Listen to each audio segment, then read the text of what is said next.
You are listening to the fifth story for the Clarkesworld magazine podcast for March 2026. I'm your host and narrator, Kate Baker.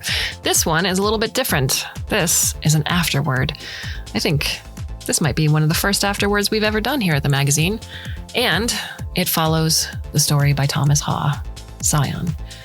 This piece is titled Scion, Afterword, and is by Thomas Haw. And this is brought to you by your support. So if you've gone to patreon.com/Clarkesworld, if you've chucked a few bucks our way via donation, or you've subscribed to the magazine, each and every way that you have supported us lets us bring you these kind of things. And just before we begin, going back to Thomas Haw. Thomas Haw is a Nebula, Ignite, Hugo, Locus, and Shirley Jackson Award-nominated writer of speculative fiction stories. You can find his work here in Clarkesworld, Lightspeed Magazine, Beneath Ceaseless Skies, and Weird Horror Magazine, among other publications. His work has also appeared in the Best American Science Fiction and Fantasy and the year's Best Dark Fantasy and Horror. His debut short story collection, Uncertain Suns and Other Stories, is available at Undertow Publications and wherever books are sold. Thomas grew up in Honolulu and, after a decade plus of living in the Northeast, now resides in Los Angeles with his family. Now, along with this particular afterword, which is on the shorter side, there are some illustrations, so I implore you to go back to the ClarkesworldMagazine.com website and check them out. And I shall do my best in reading you this afterword. So sit back, relax, and let me tell you another story. I have done my best to transcribe the account found in the recently excavated cenotaph, but as you're aware, these experiential simulations don't easily lend themselves to direct reproduction. Nonetheless, I've done what I can and I'm transmitting this for further study by the department. I hope you can make some use of this information. A number of us have gone back and forth over the cenotaph and disagree as to its significance. Dr. Peake and others, including Dr. Wolf and Dr. Koji, think this cenotaph account is nothing more than a work of simulated fiction. But I strongly believe there is evidence to substantiate a number of these events described by the young lord in the account. I'm including, with this transcription, several appended items recovered from the remnants of the colony, copies of historical and contemporaneous records that appear to touch, even if indirectly, on several of the matters described in the account. I'm more than happy to send the corresponding half-life analyses, data logs, etc., to verify the age of these corroborating effects. Others with more talent for visual illustration and access to the cenotaph may provide supplemental renderings as well. By the time you receive these, we should be well into the second year of excavation. As suspected, the primary seed ship no longer retains any of its original functions, and its data stores have been thoroughly corrupted. Ambient radiation from the unstable atmosphere and the overwhelming humidity have taken their toll. We are working to restore some of the auxiliary functions in the solar, but if this was the source of the ionic activity that induced the artificial storms on Rye, then it has altogether ceased at this point. The current naturally occurring weather fronts are nothing like the extremes we recorded decades ago. Based on our findings, the others believe that the Rye settlements died out in their entirety. All other outposts and islands are similarly abandoned or neglected. Disease and catastrophic technological failure are the leading theories. I often feel compelled to remind the team that while we have discovered signs of mass casualties and burial sites associated with the original colonists, we haven't found anything of that scale for the modified groups that followed. But Dr. Peake and his coterie are not particularly interested in letting facts complicate a convenient narrative. I admit, it could be the after effects of the cenotaph simulation still lingering, a little bit of undue influence over my analysis, perhaps, but I can't help but think more of the disappearance of the groups we knew to be living on Rye not all that long ago. I take the young lord's account more as a message, a sign of what they thought was to come more than anything else. The cenotaph was left with the purpose of being found, as far as I can tell, and I think it was meant to explain something. How the young lord, the people he knew, wanted something different than what they'd been given here. I'd like to think that they may have taken steps to implement something to that end. Mass migration seems more likely than an extinction-level event with no trace From everything we know, the people here were carefully adapted to these environs over several modified generations, so maybe they departed for some place we have yet to explore, away from the islands and down into the churning, fathomless depths of these roiling oceans, perfect for avoiding the contact and contamination that comes with expeditions like ours. Or a different way, not below, but above, through the thinning clouds towards something distant in the borderless dark, a place where nothing would be enclosed or limited for them ever again. Maybe we might find them still. There is always that chance, I'd like to think, if we keep looking. So long as we're here, I think I will continue to look. Andrew Hayun Richter, Professor of Tributary Anthropology, University of Neo Lemuria, Majradoma. Appendix A. Message to the colonists. Introductory audio. Immigration Clinic. Welcome to the research colony of Rye. Your work is of great value to us. We are excited for you and the other members of your class to join us here at the very cutting edge of electrogeneration. Rest assured that you are the best and brightest of every institution in our system, and we can't wait to see all that you and your class will accomplish. Following your screening and initial intake with IC administration, we hope you'll join us in the primary facility for introductions. You may have noticed the color and marking of your uniform differs from some of the other members. Each of you has been pre-selected for one of the sub-research compartments based on your performance and prior expertise. Your assigned group is the Geothermal Engineering Division. If you have any questions about this designation or believe the designation to be in error, please contact your sub-research supervisor. Please rest, hydrate, and when you feel ready, someone will escort you to your quarters. Be aware that the facility alignment may change periodically, depending on project needs as well as to vent excess generator heat underground. Configurations will be determined by your project managers in the central office. Due to radiation levels, only authorized members may access the office pursuant to safety protocol. Please check routes at your nearest terminal and avoid connecting corridors during scheduled realignment. If you decide to venture outdoors during your acclimation period, please be forewarned that storm activity can occur quickly and that you should seek shelter as soon as possible. Please also only drink from approved processed sources to avoid waterborne illnesses. If you have any other questions in the meantime, please don't hesitate to contact anyone in the administration. We hope you enjoy your stay, and we look forward to bettering the worlds we call home. Appendix B. Mans in the Worldstorm. Supplemental rendering. This includes an illustration by Dan Rempel. Appendix C. Videographic sermon. Unidentified Oceanid.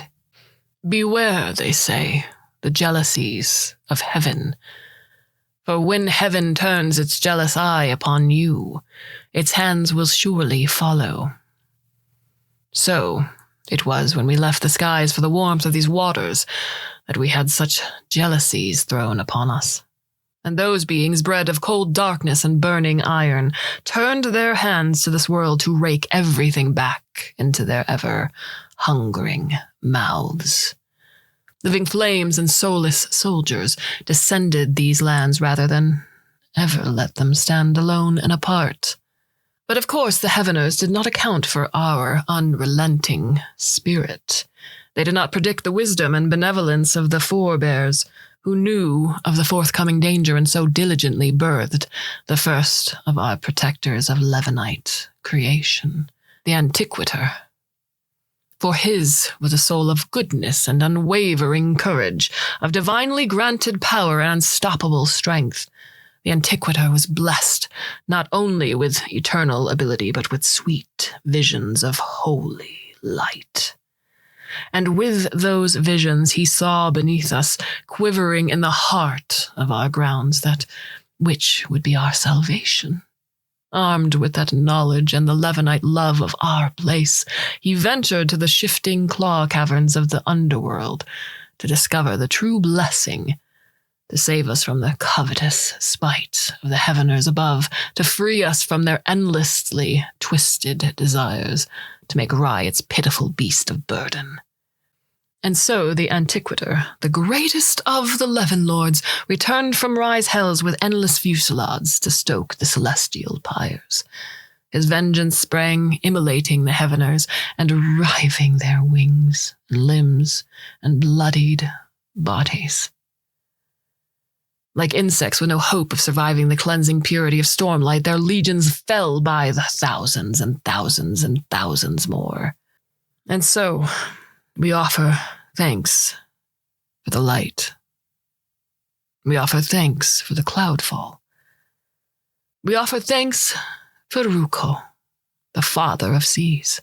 We offer thanks for the Antiquator, for his will, his love, and his undying protection. And forever we serve in proof of the thanks we now give in his name. Appendix D, excerpt from the diaries of Lord Yam. 7 Ruko, 12.118.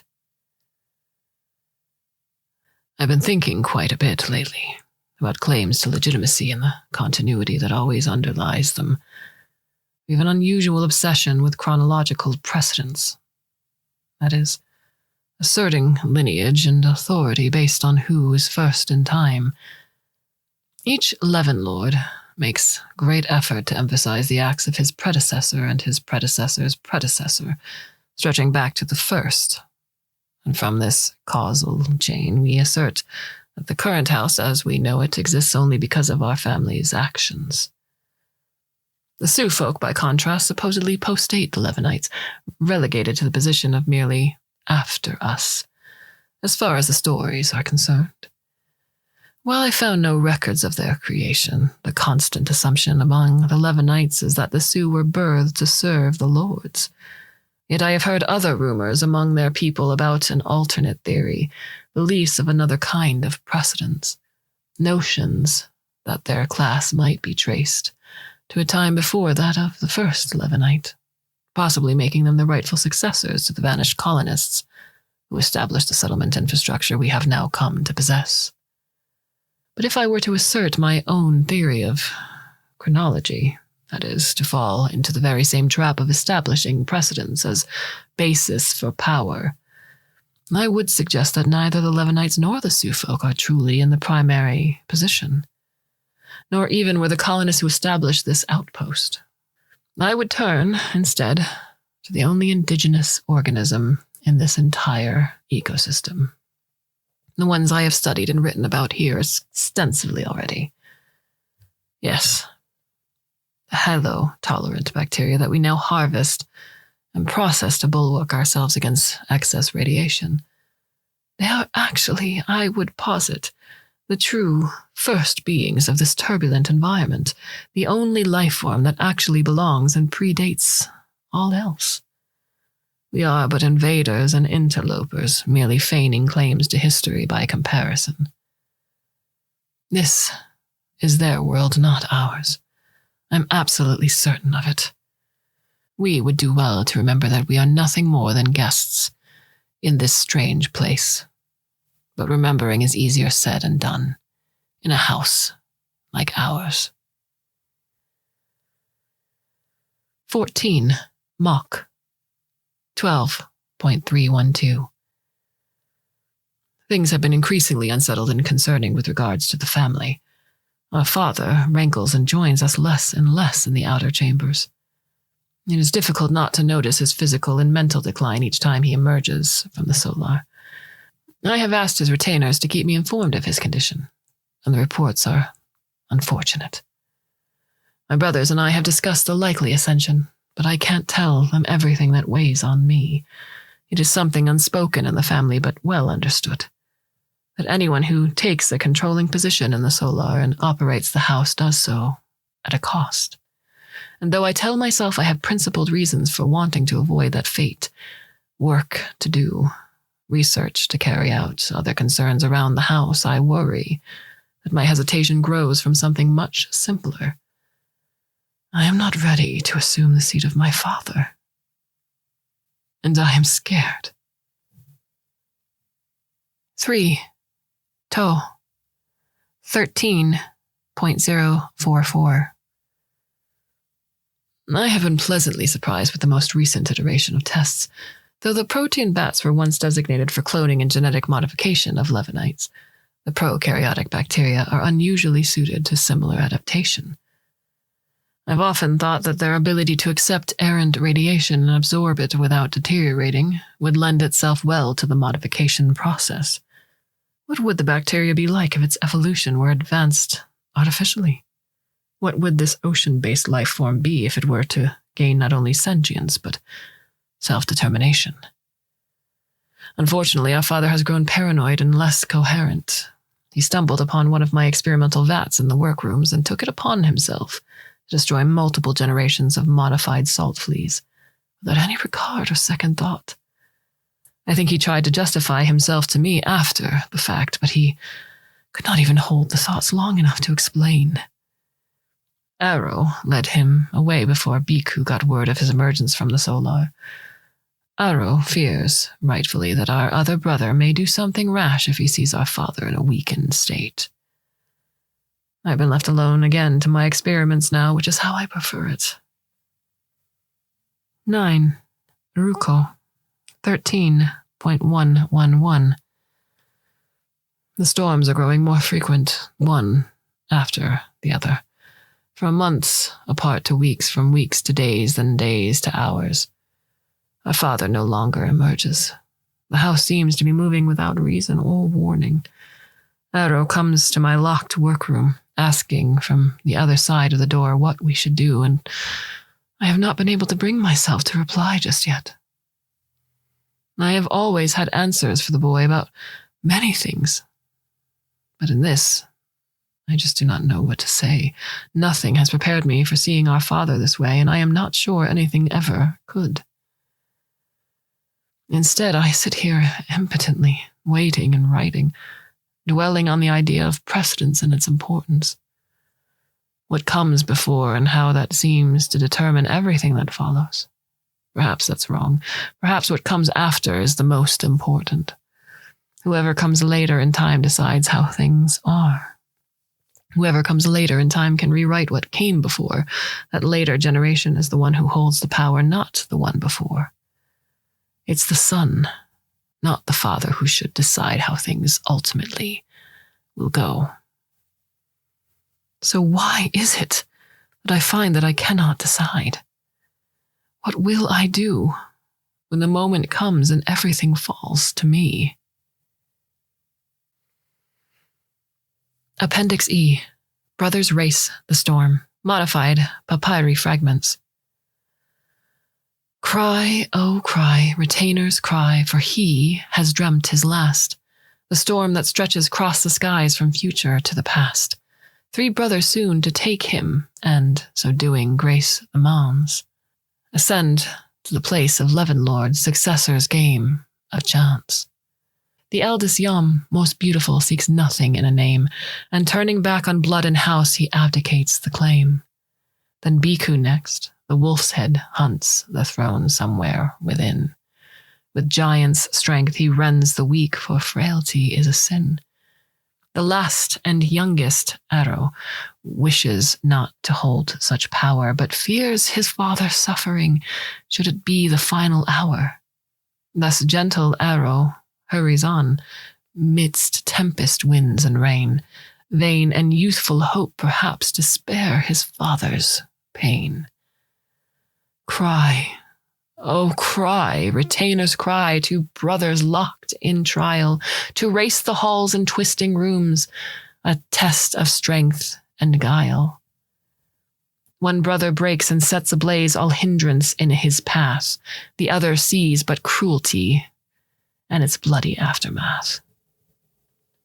Bhikkhu first to near the place where Leavenlord may sleep, find servants there who beg restraint, and for their master weep. And tearing through retainers till their cries are heard no more, Lord Bhikkhu finds upon the act no throughway in the door. Ero all the while searches, wandering through the storm, encountering sage advice and love, mysterious in its form. Learning secrets of the house, and near its heart he finds a passage to the Father, peacefully free of mortal binds. Cry, oh, cry, retainers cry, the youngest lord prevails to take his place as liege of storms, and all that this entails. Across the isle we praise their line, his rule, the apogee, with peace procured for one and all, by Levinite decree. Appendix F, the Blue Morning Declarations of Levin Lord Ero, electronic reproduction. Witnesseth, whereas, upon ascension, Levin Lord Ero of his light everlasting intends to enact certain reformations to the operations of the Mons.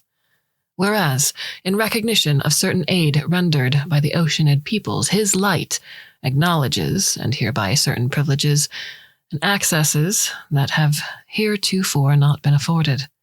Whereas, it is the sole right of the Levin Lord Ascendant to engage in particular revisions to the Levinite decrees. Whereas, having heard and considered objections lodged by certain Levinite members, his light nonetheless proclaims as follows. 1. The formal separation of Sioux folk settlements from the Mons proper is hereby dissolved. While the house compartments cannot support the entirety of the Sioux, allowances will be made for shelter and relief during world storm activities. Specific compartments have not been assigned for this purpose, but areas such as the library, ceremony hall, and parts of the outer calyx may be most appropriate for these efforts pending further supplemental designations. 2.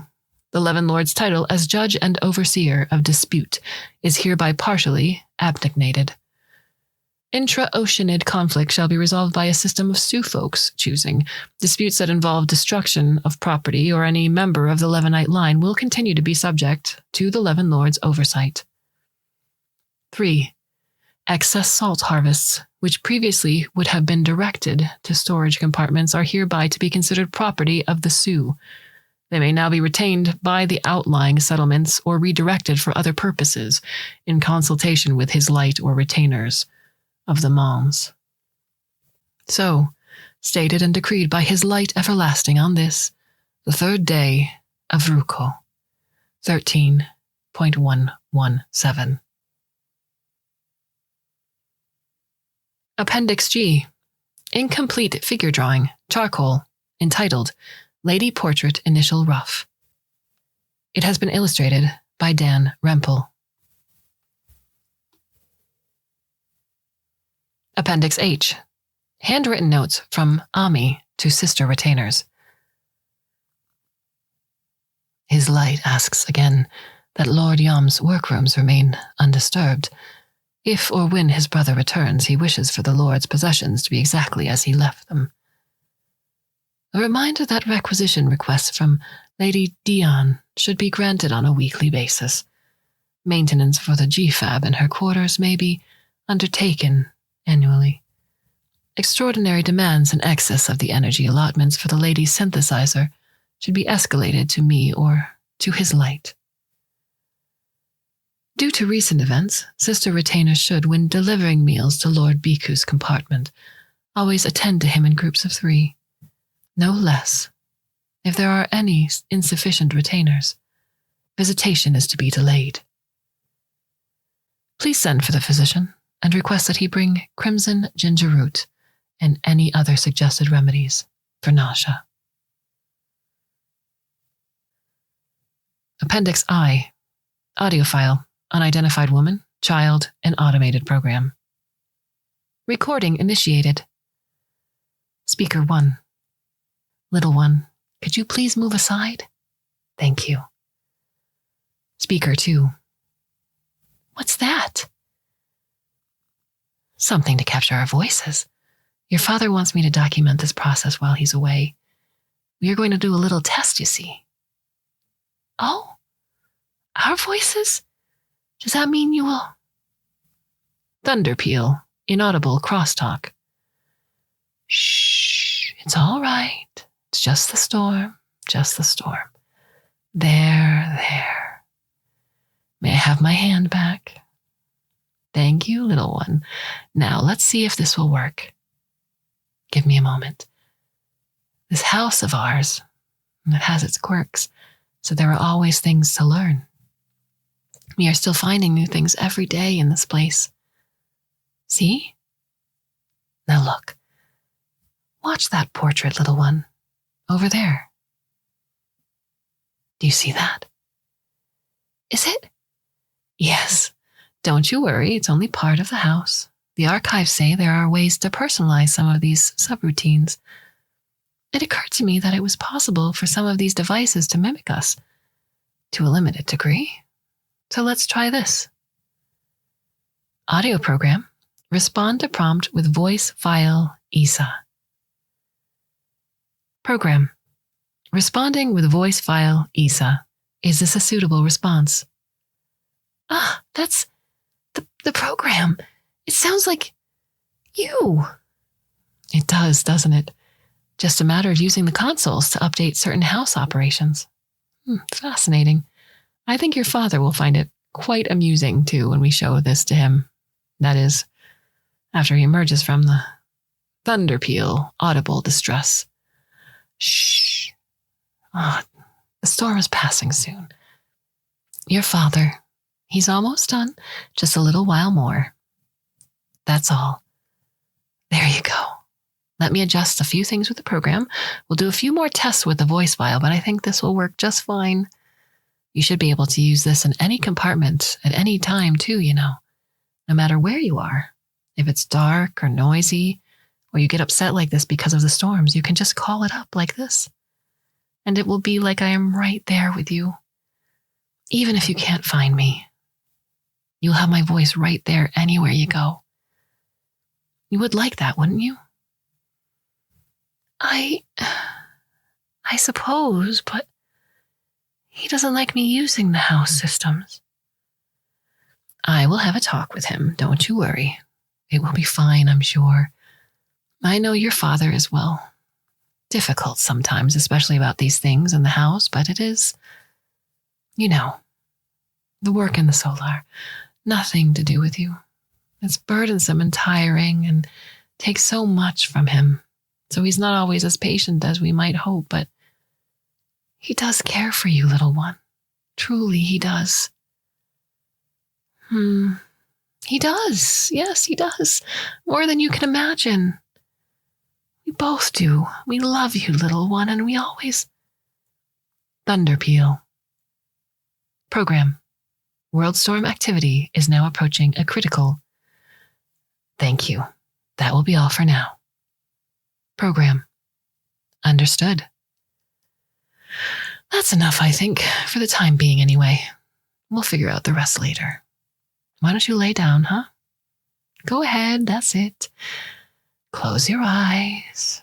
The storm won't hurt you. It never will. Just listen to it passing, to that rainfall, the wind, all passing. Yes. Will you wait here for a little while with me? Of course, right here. You settle in, relax, and I'll be right here. There you go. Don't you worry, little one. You hear it? It's already passing. There you go, little one. Away you go. I'm right here. I'll always be right here with you. Yes. I will be right here. Recording terminated.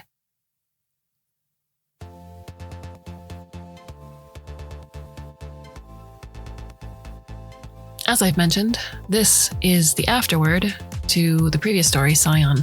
So if you found this out of order or whatnot, I implore you to go back and listen or read the originating story.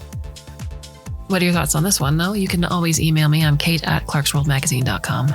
We have a few more stories left for you for the month of March, all thanks to your support. So thank you. I do hope you'll come back and listen to more in the future, or go back and listen to some that we've already done. But whatever it is that you do, I bid you a very fond and hopefully very temporary farewell.